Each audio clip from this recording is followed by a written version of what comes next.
quarta-feira e nós vamos estudar História e Cidadania. Veja bem, hoje você vai usar o seu livro de História, mas não vai usar o livro de Cidadania. O que você vai fazer da matéria de Cidadania? Eu vou passar um trabalhinho para você fazer de desenho, você vai fazer numa cartolina, aí eu vou explicar como vai ser esse trabalho e ele vai valer 3, tá bom? 3 pontinhos para a matéria de Cidadania, Moral e Ética, tá? Semana que vem a gente passa a usar o livro novamente. Eu preciso que você me diga depois se você tem o livro de Cidadania, tá? Para eu saber o que fazer, porque se você não tem o livro, a gente vai ter que dar um jeito de você ter essas aulas sem que o livro faça tanta falta, ok? Aí, vamos lá, pega seu livro de História, abre na página 35 e depois dá uma olhadinha se antes dessas páginas tem atividade em branco. Porque se tiver atividade em branco, vou pedir para você atualizar e não deixar nada por fazer, tá bom? Então vamos lá, página 35, nós ainda estamos estudando a história do Brasil, de como tudo começou, já vimos a chegada dos portugueses, os índios, o encontro deles, a carta de Pero Vaz de Caminha, você está lembrado? Pero Vaz de Caminha descreveu os índios para o rei de Portugal, falando como eles eram, o que os portugueses encontraram aqui. Aí o tempo foi passando, né? Na aula da semana retrasada ou da outra, nós estudamos os períodos históricos do Brasil, né? E vimos que o Brasil tem alguns períodos históricos até chegar no momento que estamos hoje, que é o período da República, não é? República significa que nós somos governados por um presidente que é eleito pelo povo. Ele não é mais eleito porque ele é filho do outro presidente, mas porque o povo o escolheu. E quem é o nosso presidente atual? Jair Bolsonaro. Anterior a ele, o presidente era Michel Temer, atualmente é Jair Bolsonaro, e vamos ver nos próximos anos, né? Então, a República, o governante é um homem escolhido pelo povo, ou uma mulher também, né? Mas geralmente são homens. Então vamos lá, página 35, vamos estudar as grandes navegações. Assunto bem importante da história do Brasil e não tem muita atividade não do livro, tá? Então hoje vai ter pouquinha coisa, além do seu trabalho que eu vou explicar daqui a pouco. Então eu vou ler ali o texto sobre as grandes navegações. Você vai acompanhando aí comigo a leitura e vai prestando atenção, ok? Vamos lá. As principais viagens financiadas por Portugal foram as de Bartolomeu Dias, em 1488, que chegou ao Cabo das Tormentas, hoje conhecido como Cabo da Boa Esperança. Vasco da Gama, em 1498, que foi o primeiro a chegar às Índias, e Pedro Álvares Cabral, em 1500, que chegou até o Brasil, e depois seguiu viagem para as Índias. As grandes navegações começaram porque Portugal queria descobrir um novo caminho para o Oriente. Assim, teria como comprar seus produtos para comercializá-los na Europa. Então, navegação é o quê? Andar de barco, né? E aí Portugal começou com as navegações porque queria encontrar um caminho mais fácil, um novo caminho para chegar no Oriente, que é onde tinha as especiarias, que é onde era o comércio daquela época, né? Então era o centro econômico, era no Oriente, e aí todos os outros países iam para lá atrás dessas mercadorias para vender no seu país. As rotas terrestres eram dominadas pelos italianos, o que forçou Portugal a procurar uma rota no mar. Caso desse certo, os portugueses teriam muito lucro com o comércio com as Índias. Quanto as viagens financiadas pela Espanha, uma grande descoberta foi a de Colombo, que embora tivesse pensado que havia chegado às Índias, na verdade, chegou ao continente americano. Então, Cristóvão Colombo descobriu as Américas. O engano foi descoberto por outro navegador, Américo Vespúcio, cujo nome inspirou chamar o continente de América. Então, olha que interessante. A América é chamada de América por causa do nome que a identificou. O nome do homem que a identificou, Américo Vespúcio. Então, esse homem chamado América, que percebeu que eles não tinham chegado na Índia, foi que deu o nome das Américas de América, por causa do seu nome. Passando a página ali, página 36, o Tratado de Tordesilhas. Em virtude do grande domínio de Portugal e Espanha na navegação, esses países passaram a disputar a conquista dos territórios descobertos. Entretanto, para que não houvesse conflito de interesses, foi assinado entre esses países um acordo, o Tratado de Tordesilhas. O Tratado de Tordesilhas foi assinado no dia 7 de junho de 1494 e determinava uma linha imaginária que passava a 370 léguas a oeste das ilhas de Cabo Verde.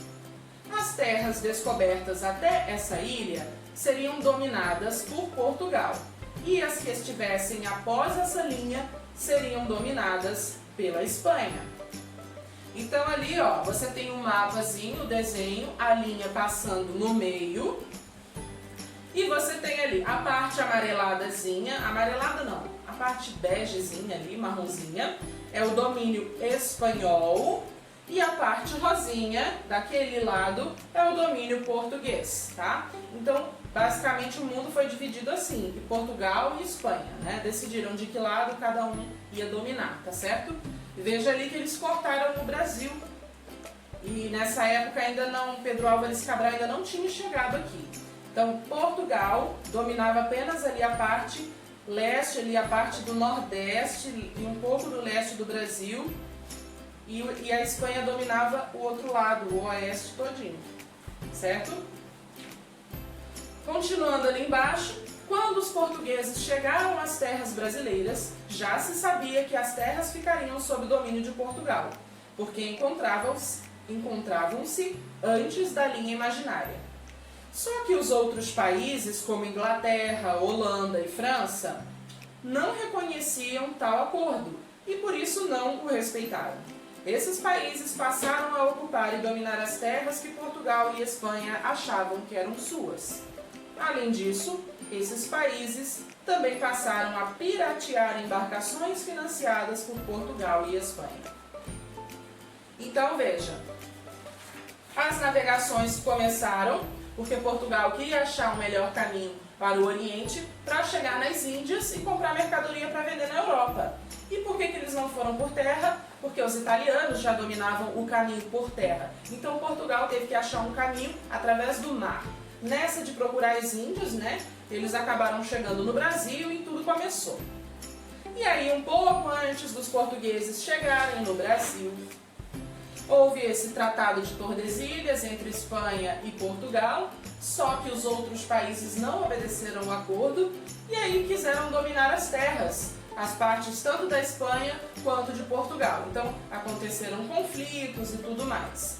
Quando Portugal chegou ao Brasil, eles já desceram, já desembarcaram na parte que já era deles, segundo o acordo. Aquele pedacinho rosa ali no mapa já era de Portugal e foi ali que eles chegaram, ali, na região nordeste, tá certo? Então, as grandes navegações nada mais eram do que os navios e todo o pessoal que estava se dirigindo até as Índias em busca de mercadorias para vender na Europa. Então eles iam, aí passavam meses, né, de viagem até chegar no Oriente, recolher essas mercadorias, comprar, né, negociar, escolhê-las e então embarcar novamente. E aí depois de mais alguns meses eles chegavam de novo na Europa e traziam essas mercadorias para vender. A partir do momento que chegaram no Brasil, descobriram o pau-brasil e aí também começaram a comercializar as coisas da natureza do Brasil, né? Começaram a desmatar, começaram a dominar, não é? Em princípio, o domínio já era português naquela área, mas os outros países não respeitaram, então começaram a ocupar e começaram a fazer falcatruas, né? Crimes. Começaram a fazer todo tipo de coisa errada para chegar aqui e também encontrar essas pedras preciosas que tinham no Brasil, upar o Brasil e recolher material que não poderia ser deles, também para levar tudo em nome de dinheiro e poder, né? Sempre foi assim. Então, a atividade de hoje são essas que tem no livro ali, logo em seguida, são apenas 3. Responda essas e responda as da plataforma. Agora eu vou passar o seu trabalho de cidadania, que a gente estudou os amigos da saúde, na última aula que nós tivemos. E o que são os amigos da saúde? São todas aquelas pessoas que se cuidam, não é? Que se preocupam com a própria saúde, que tomam remédio quando fica doente, que tomam todas as vacinas, porque é importante se prevenir. Então, ser amigo da saúde significa que você vai se cuidar e vai cuidar dos seus, tá certo? Não vai ser uma pessoa irresponsável, não vai ser desobediente, vai usar casaco, meia, o que for necessário para não ficar doente no frio e vai respeitar, né? Vai tomar vacina e tudo mais. Ser amigo da saúde é se cuidar, cuidar das pessoas próximas. Então, o seu trabalho é o quê?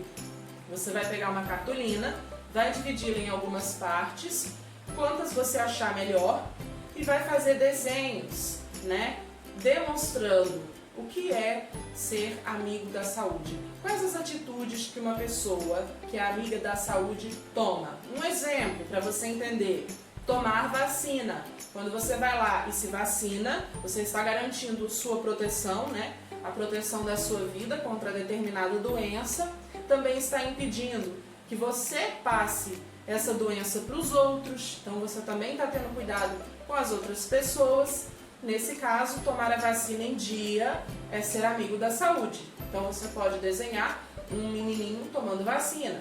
E aí tem várias outras atitudes que a gente pode tomar que nos tornam amigos da saúde, né? Pessoas responsáveis com a saúde. Então faça esses desenhos na cartolina, esse trabalho vai valer 3 e você tem até o mês que vem para realizá-lo, ok? Daqui a alguns dias eu vou dar uma data limite para você mandar esse trabalho, no caso a foto dele, né? Então não esqueça de botar seu nome, o nome da sua escola, da professora e a data, ok? Capriche no desenho, no trabalho, faça direitinho e qualquer dúvida entre em contato comigo, tá? Por hoje é só, são essas 2 atividades para você fazer e até amanhã, tá? Beijo, tchau, tchau!